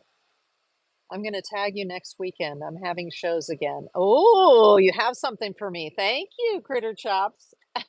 Oh, wow. It looks like ink. Exactly, art lines, right? It's insane. Insane. That's why they're in my travel kit. Because if I want to give, an inky look to something, now they're supposed to be permanent when they're dry, but they're not. They're not. They'll still lift up a little bit. They won't completely reactivate if you get them wet again, but they will lift a little bit. Let's do if I want to draw a word, I always like to draw happy, right? So I draw a word and then I come in here with my water and I like to drop in a shadow so I can darken this and drop in my shadows, and it's like it flows, it's beautiful. If you haven't tried it yet, they're cheap. They're cheap. Get yourself a general Sketch and Wash and just like experiment and have fun. They are so much fun. There, you see how you've got some shadow going on there? Just like that. Can you erase when it's dry? Oh, that's a good question. Good question. Let us see here, because this is about dry and we're okay. I only have this area right here that I'm working in and I'm already losing things. So how did I lose my big white eraser, y'all? How? How? All right, let's do my favorite eraser, the small Tombow. Isn't this insane? Oh, there's the other thing I was looking for. Okay. Oh, and they're right in front of my eyes. And see, this is what happens when I go to storage, I get crazy. All right, so I'm going to use my beautiful Tombow Zero, which is the little bitty eraser. And this area right here is dry. And let's see if I can erase. Barely. It's barely erasing and it's beating up the paper. So you better have dang good paper if you try to do that. So I'm going to bring it up just in case you can see it. I'm not sure if you can because it's so light, the little line that's there. Maybe if I do it in a darker area, but this is not, it's not dry. It's not dry. I'm sorry. So let's try this one up here, the 8B with this little mono. And I'm just going to go, oh yeah, oh yeah, lovely, lovely. So you can see what I mean about how you can get hair. Can you see that right there? Oh, those little lines. Love that. this is just the best little eraser. Down here in the 14B, yes. So these are not the wet ones, these are the dry ones, but you can come back in with the, it works better on the smudged part than it does on the heavy, the part where I did some heavy scratching into the paper. It works better on the part that I've drawn out and smudged. Okay, let's see here. This is dry. Now the normal part of it here that I got wet, let's see if I can, well, the fact that I got the pencil itself wet, I went over the whole line with water, it's barely coming up. So it's not coming up very much, which is probably a good thing. I love that. Yeah, so it's not erasing very well at all after you've activated it with water. I mean, if you had a really thick paper, you might be able to, you know, go to town on it, but for the couple of times that I put some pretty good, what the British call welly, you know, I put some good welly on it right there. It didn't really come out. So that is a thing with the darker colors. Oftentimes the darker color pencils, you have trouble erasing. So that was an excellent question, Critter Chops. Thank you for asking that. Let's try this bigger one right here. Let's see what happens when we use the bigger one. Same, it's barely lightening it. Okay, uh-oh. Come on, Faber-Castell. Get it right up like that. I like to clean as I go, and so this has become a lifesaver. There we go. Oh, that just makes me so happy. So you see why I have the Sketch and Wash and the Faber-Castell wash in my kit here. Gotta have it, gotta have it. There we go. Because I travel, when in my travel bag on the planes, I always have a little pop-up cup. Faber-Castell, this same company, has a little cup that flattens down, and then you can pop it up. It's a silicone cup, and then you can take your water. Yeah, the vacuum's super quiet. You're not going to disturb your, you know, your neighbor sort of thing there. Oh, all right. Let's take a look next, because we're dealing with water right here, with the Stabilo all pencils. So I cannot travel without Stabilo all pencils. They have to be in my, somewhere, you know, if it's just a single one even in my bag. And it comes in 8 colors plus a graphite. So this is the graphite version. And you'll notice on here it says aquarellable, and it has a little paintbrush. So these are water-soluble pencils. The all is because it'll go on paper, glass, plastic, or metal. So it goes on lots of different surfaces. The color does. So they have a graphite, a blue, a red, orange, white, yellow, green, and black. All right, that is the full set of what's available from them. And they are my secret weapon for all kinds of things. Last week, I was showing you how to work with water-soluble oil pastels. And after I finished the oil pastel, I went back in with the all pencil to go in and outline the design. Because even though there's a little bit of oil on the surface from the oil pastels, these will right on top of it. They're amazing. And so if I have a dark paper or a tone paper, I can use white to create the outline of my design, but these are water soluble. So here is the water soluble pencil one. I mean, I'm like, I can't live without these all pencils. They're amazing.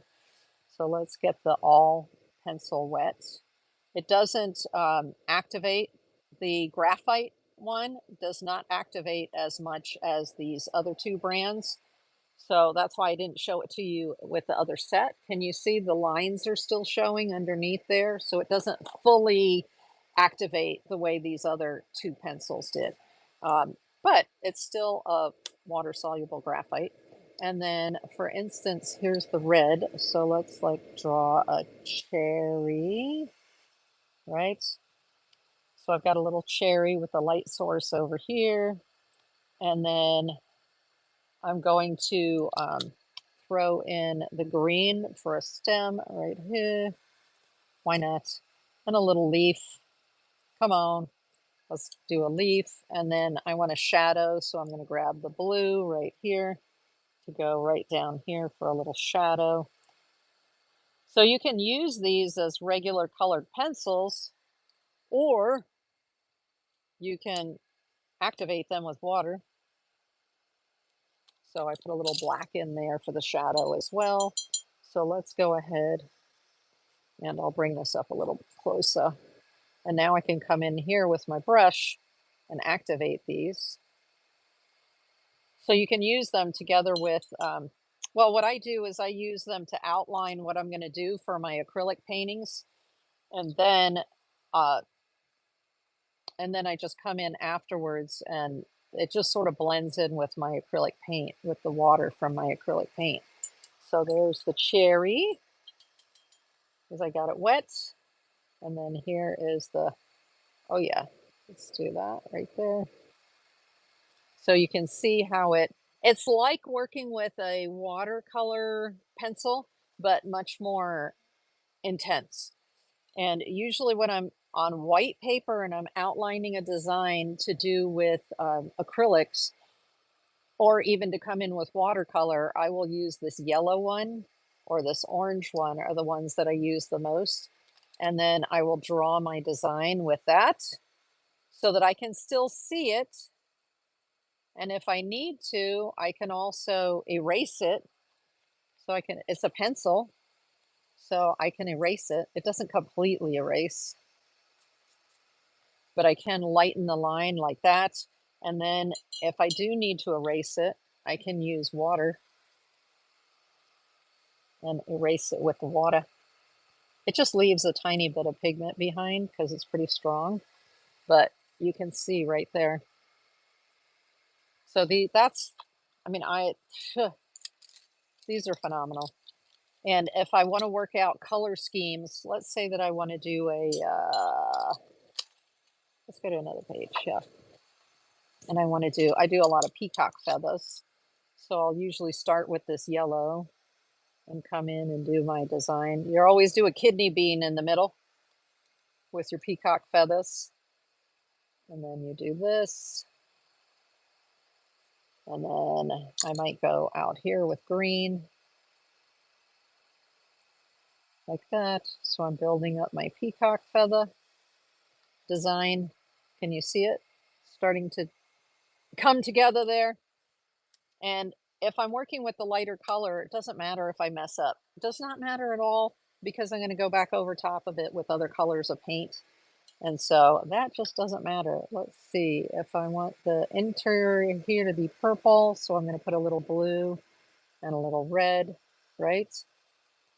That'll give us a purple. Because you can combine the colors together just by doing this. And then hitting it with some water. And let's see what we get. We should get a purple in there. There we go. So they're combining together on the surface. You can still see pencil lines underneath it, but you know, if you're trying to just work out a design, there's a kind of a purpley color right there. And then more of a blue here, like this, with a little bit of green in it. So this is just how I work with these kind of pencils, the Stabilo All. But I just love that I can throw water on it and get instant color. And it's more bold than a watercolor. Now, you may be familiar with Derwent's Inktense pencils, and they're very similar to those. Inktense pencils by Derwent have a much broader color range, but Inktense pencils from Derwent do not write on all of these various surfaces. The paper, well, they write on paper, but they don't write on glass, plastic, and metal, but these do. So even though they're a limited color palette, these all work on those other surfaces as well if you need to write on something um, with a pencil, and it can be temporary because you can just wash it right back off. Aren't these cool? These are like the best. These are the best. And almost every acrylic painting that I do that is of a some sort of a subject, then I do the initial outlines with these because they're water soluble. Let's see if we get one more layer in here, and then I'll bring it up closer to you so you can see. Ah, look at that color activates beautifully. Okay, here we go. So imagine you need to put somebody's name on their lunchbox or something. You can do it with the Stabilo All pencil. Just realize if it gets wet, it will come off. There you go. So not your best colored like watercolor pencil, but perfect for mixed media. That's why I have them all the colors in my travel kit. So let's put those back. And then next I'm going to show you about the Conte, and which are kind of like a pastel. Let's put these in here. I can use the white if I want to go in and lighten the color up, but like since the paper's wet, it's hard enough that it tears into the paper, so you don't want to use them on wet paper. Generally, I use them on dry paper and then just add the water to them. Okay, let's look at the Contes here. And we're going to use charcoal and the Contes to do this little guy right here. That's so cute. Um, so when I'm doing a drawing, I like to use the charcoal pencil. And then this is sepia light, sepia dark, red chalk. These are the same colors, but in pencil format, so they're easier to use than these little sticks right here. So let me show you, for instance, well, here's what I showed you some of the charcoal before, but I love this pencil because you don't get all messy with this. This is another, let's see. Oh, that was the brown one. Sorry. That was the brown Stabilo All. There was a brown one as well. Um, so these are similar to a soft pastel, but they're a little harder. That's why, and you can get them in pencil form or in these squares like this. But they act like a hard version of a soft, what's called a soft or a dry pastel. And they put off a lot of dust, and they can be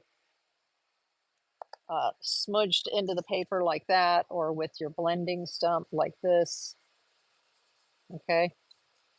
And they're traditionally used for, a lot of people use them for portraiture. Um, so you'll see artwork by Da Vinci, and it'll have that kind of a brownish look to it. That's sanguine. That is these. Now you can get them in pencil form like this, but those were these Conte crayons that they used to, let's say that you're doing a gate somewhere.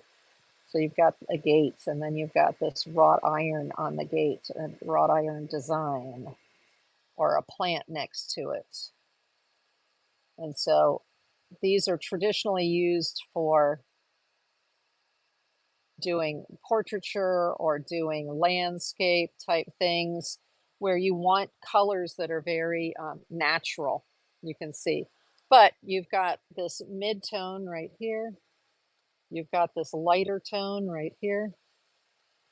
You've got this super light tone, like a blush right here, which is great when you're doing, to have all these different versions for when you're doing portraiture. Then you've got the very dark right here. So if you see here, these are all very natural colors, and they work great for portraits. So that's why a lot of artists, especially when you're learning, you use these Conte in order to do your initial sketches. So where I was in drawing class and I was using a lot of charcoal, that dark, dark black, if I was in a portrait class, I would be using the Conte, these colors, in order to render the different looks, like in the book that I showed you here with the, is it this one? Nope, it's not that one. Okay. Well, I don't know where the book went. There it is. That's why you'll see a lot of this kind of portraiture that's done with these Conte crayons or sanguine crayons. The sanguine is this reddish color right here. So there's even a fifth color where it's very red. Okay. So these are perfect for doing little items that are very earthy, like this little guy right here. So let's go ahead and do that right now. I'm just looking to see if there are any other questions. We're just going to sketch out this little turtle and using the Conte. So we've got the sepia dark, the red chalk, the sepia light. So here's the sepia dark. Yeah, that's quite dark. Here is the sepia light, which is more like this block right here. And then here is the what they call the red chalk, which is more like this one here. They all have different companies have different colors to their supplies, which is why I have lots of supplies. So I have all the colors. And I generally use the pencils to start out with to get my outlines. So let me put him there. I'm going to use the lighter one to do the outline. And then I'm going to get the head. So a lot of art is just observation, isn't it? That's why you go to art school, to learn to observe. This comes back around here. The little head comes out here. There's an eye right there. I'm going to move this up so you can see it better. And then the head comes here. And there's a little bit underneath here. And then this actually comes down to a foot. And then there's another little foot back here. There he is. Oh, he's so cute. I made him fatter than he is. There's a hole right there, which means we're going to want to use the dark one for the hole, right? And then there's another hole right here. And then there's a little hole that goes off like that there. The perspective changes when you go over the top of this round item. And then here we've got this beautiful design that comes this way and down and around. So this is what I do when I'm doing drawing. I'm just observing what I'm trying to draw. And it takes lots of practice. There we go. And then it goes down that way. Okay. Now I am blowing. I know a lot of people are like, don't blow, but I do. I blow. But then, you know, the fact that I got this little vacuum means that I'm actually doing better at not blowing. There we go. And then we have another design back here. Oh, let's get the light one. So this one has a zigzag that comes along here.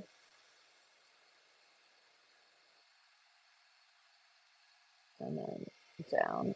And then I like the back end here has like a swirl with a ball on it like that. And then another swirl with a ball on it like that. There we go. Okay, so I get my basic outline. I tend to like to use the pencils to do that. Let me do the eye a little bit more defined here. Define the eye better. Now, if I wanted to, I could come back in with my my blending stump right here and just begin doing some of the blending. Now, I tend to, when I use dry media like this, I tend to do many layers. So this is just one of many layers normally. The very beginning. Now, I would use a kneaded eraser at this point because when I just use the brush, you will notice that some of the some of the Conte streaked.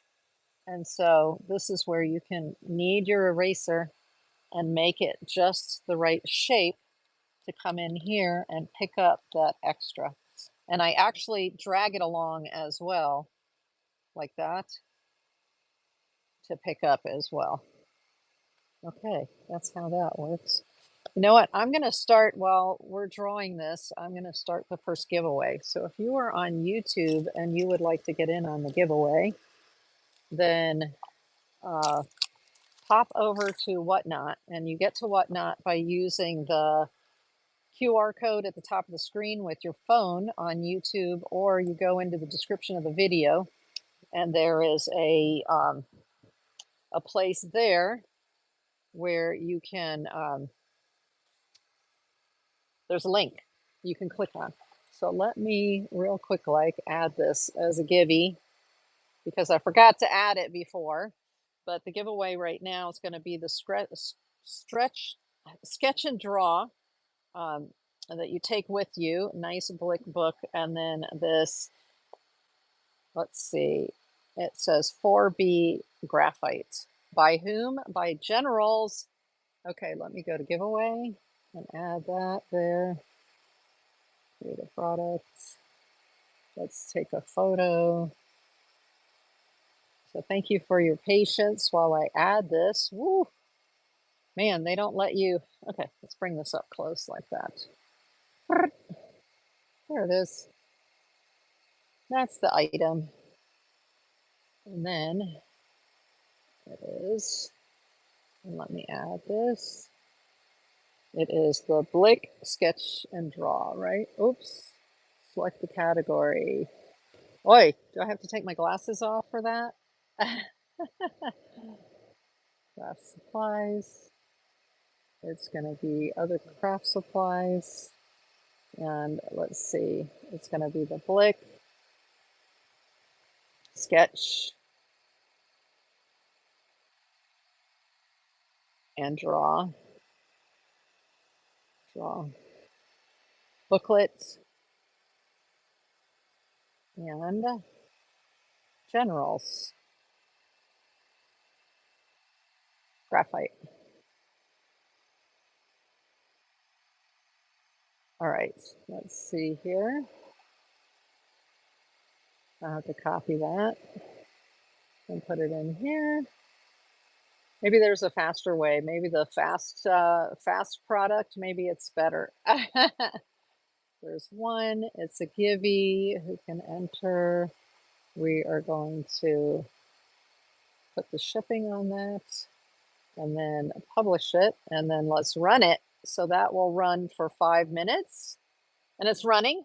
So jump in on the giveaway. It's going to be for the Blick Sketch and Draw. Beautiful travel sketchbook and this graphite pencil. Well, graphite stick. Okay, so now I'm going to come back in and I'm going to use, this is where I like to use these small pieces like this on their side. So that's why there's no waste when you're working with these kind of materials, because if the whole thing is pigment, I can use a little teeny tiny one like this on its side, and I can come down in here, and on its side I can draw in this area where his little feet are. Now, the little feet have little ridges on them. So what I'm going to do is, after I use my blending stump, so I'm going to blend that in. This is just such beautiful paper. Love this paper because it takes your blending and everything beautifully. Lots of beautiful papers out there. I wouldn't steer you wrong, though. The papers I give you are the ones that are really good. Okay, let's get up in here. And then I'm going to want those toesies to show more. So I could either come in with the little tiny mono eraser to bring the toes back up. So what am I doing? I'm cleaning that. So I can bring the toes back up like this. So that's lifting, and periodically I clean this like this. Oh, it's like magic. There we go. And then back here, I put the little toes in. So I could either do the toes like this, or I could bring in the darker pencil and put those little nubs in. So that's using the mono pencil right in here on his little toes. All right, now let's go with, oh, thanks for the hearts. I appreciate it. 2.5 minutes left in the gibby. Let me see. I want to bring the nose out just a little bit more. And I can do that right now. Okay. So now I'm going to use a mid-tone. I used a darker color down below because naturally it's darker down below. And this is where your power of observation comes in. It's very helpful to just take your time. It's very relaxing to draw like this because you're going to take your time. Now there are little bitty bits on there and I don't want them flying off into another area. Oh, thanks for the hearts. So I'm going to use the little shop vac. It's just so great. It just picked up all those little bits. It was phenomenal. And now I'm going to go back in. Let's clean the end before we do it. And I'm going to come in here and I'm going to go ahead and create a gradient there. And then it's a little darker right along the rim. So there's a little rim right here. And just underneath the rim is a little bit darker. So this is where you can take your little bit darker one and go down underneath the rim here. You don't always have to use the blending stump either. So once you've blended a layer, you may not want to blend the next layer. You may just want to put the next layer on and leave it with that sort of gritty, pencil-y look to it, like I just did. But there's grit there, so what are we going to do? Oh, 30 seconds left. Who's going to win today? All right. And then I'm always working back and forth, and trying to darken. Now, one secret thing that I have in my kit here, because I find I need it a lot, is a green. Okay, where'd it go? I probably have it out already. It's a green one of these pencils. Yes, right here. So this is actually a tinted charcoal by Derwent. It says tinted charcoal, and it's a green tinted charcoal. So I do cheat sometimes, and I use the green tinted charcoal. They're all different colors of the tinted charcoal. And so they're similar to a pastel pencil. It's just they have darker colors because they're, well, they call them tinted charcoal, but maybe they have a little bit of black in with them. They're all very deep, rich colors, but there are some fun colors in there, so I do highly recommend that. All right, now I'm going to take this and go in. Oh, who won? Who won? Tell me. Ochi and oh, thank you so much. Excellent, excellent. You're gonna love it. You're gonna love it. I'm telling you. You know, when you get these blocks, like this block, like I said, don't hold it like a pencil. Hold it. Ochi. Okay. Ochi. Thank you. The best thing to do is hold it like an artist. So you're going to be using an overhand grip like this, or sort of a side grip like this. Try to be a little looser with these blocks. And you can, you know, really get down in there and get some darkness going, but you'll see that even the dark is a little bit silvery, but these are beautiful. And this one is from Pearl Arts, which is no longer in business, but they had a beautiful selection. So there you go. That's for you. That's exciting. Fantastic. Thank you for joining me this evening. I appreciate it. I love to have folks to paint with. And actually, on Whatnot, if you're over on YouTube, just to let you know, there are a lot of artists that paint live on Whatnot. Right now, as a matter of fact, one of my art friends, Bad Sunshine, Kim, is currently doing a live painting session. And Brad Scott sometimes will do live painting sessions. He's awesome. And so you can find lots of amazing artists on YouTube, I'm sorry, Whatnot, that will paint live with you. It's just amazing. Amazing. Because there are some great artists over on Whatnot. Let's see, I'm going to do something a little different. I'm going to put a little bit of, even though this little critter doesn't have green here, I'm going to put some green here. Anyway, because I'm an artist and I can, right? Oh, you are quite welcome. Ochi. Okay, there we go. And it's just building layers, layers. If I want to build a lot of layers, which my pastel paintings where I'm using the big pastel, chunky pastel sticks, those can get to be 15 or 20 layers. And so I use a very special heavy sanded paper when I work with those. But when I'm working with something like the Conte and I'm just rendering a drawing of some sort, for enjoyment, for the most part, I usually draw for enjoyment. So do not be hard on yourself. Have fun. It doesn't have to look exactly like the item that you're drawing, okay? You are allowed to take creative license, and that's part of, to me, what the fun of drawing is. It's learning how to observe, learning how to render shapes. Like this little turtle, it's not looking very 3D to me, but you know what? I'm not a realist. All right. If you haven't figured that out already, if you've watched me before, you know I am not a realist. That's not what I'm going for in my art. So some people are amazing realists, like the person who did the cover here for this book. I mean, look at that. And they're using the same materials that I'm using right now, and they're amazing.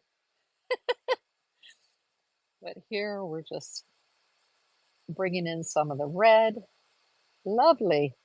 And so the nice thing about these kind of materials is they're very inexpensive. You're usually buying, for instance, these I'm buying individually, but normally you can buy a set with the various colors like this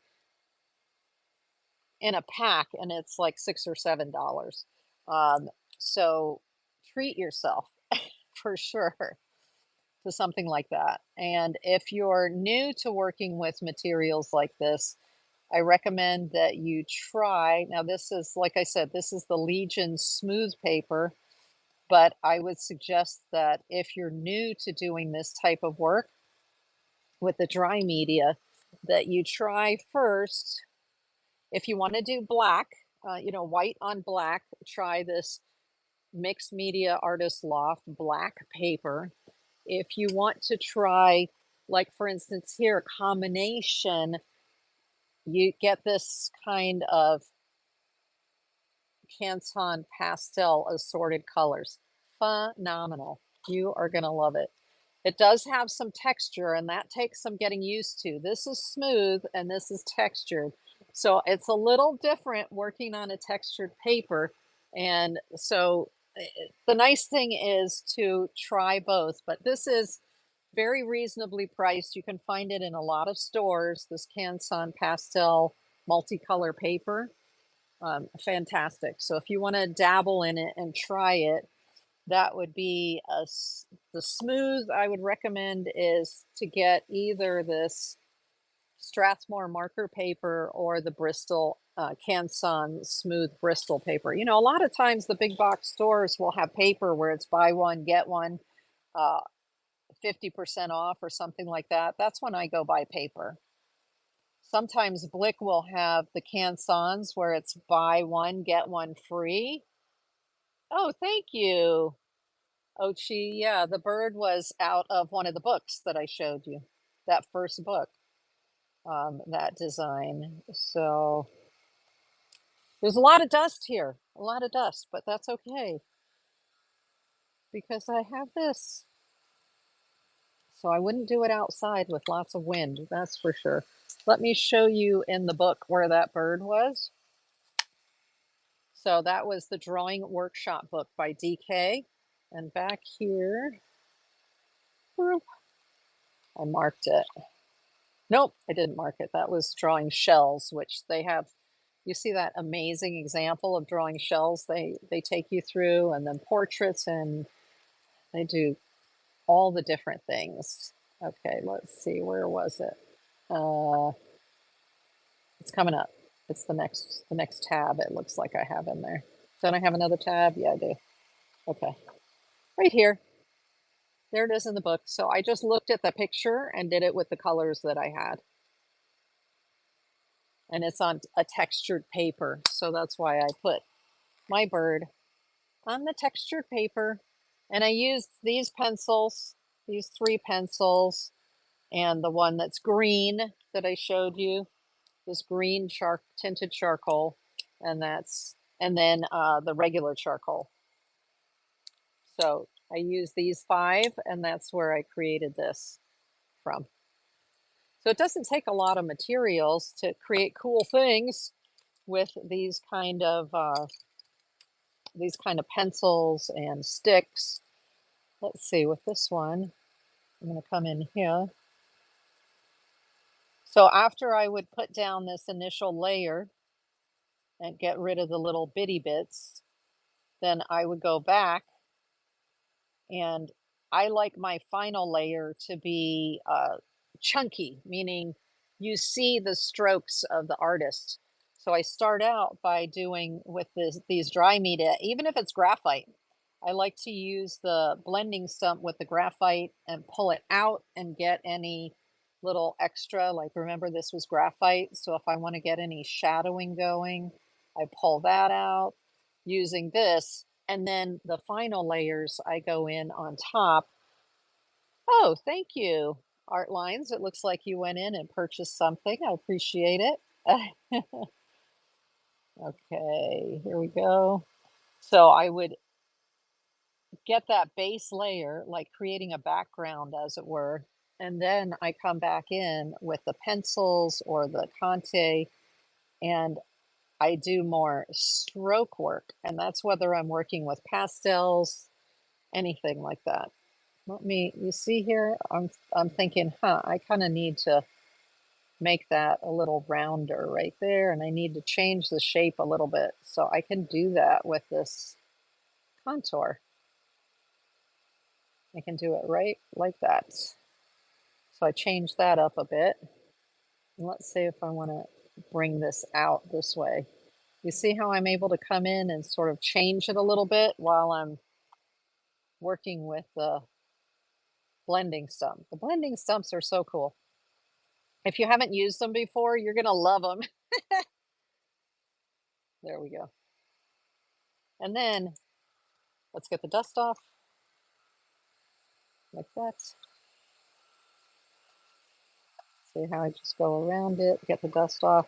Now there are other little marks, so I'm going to use my, oh, here we go. I'm going to use my kneaded eraser. I'm going to pull it and then get a little edge, and then I can come in here and pick up the bits, the bitty bits that shouldn't be there.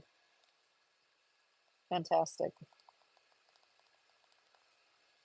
Yeah, you're definitely going to need your kneaded eraser, no doubt. And like I said, if you go to my website, thedietsart.com, and you go to supply links in the menu, you'll be able to find like the kneaded erasers and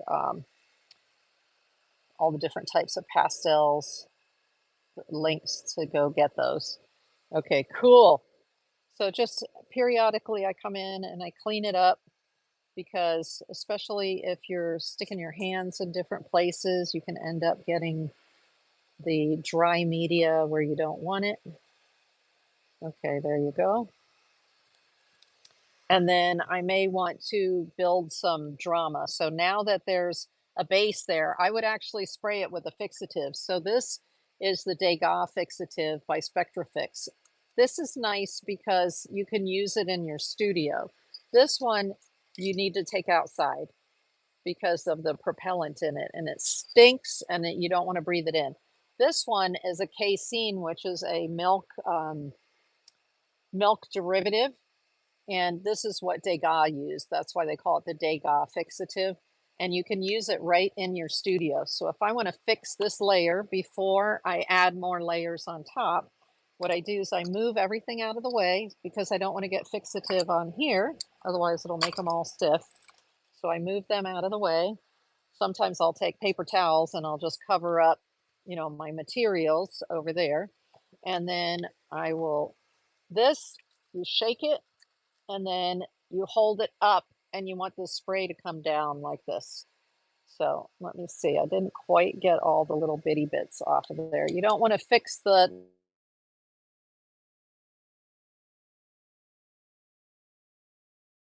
up like this, and then I'm going to spray. So I'm going to get a light spray. Ooh, there we go. Now, some people don't like that it can change the color. It can deepen the color, but if it's just a layer, and then there's going to be another layer on top and another layer on top.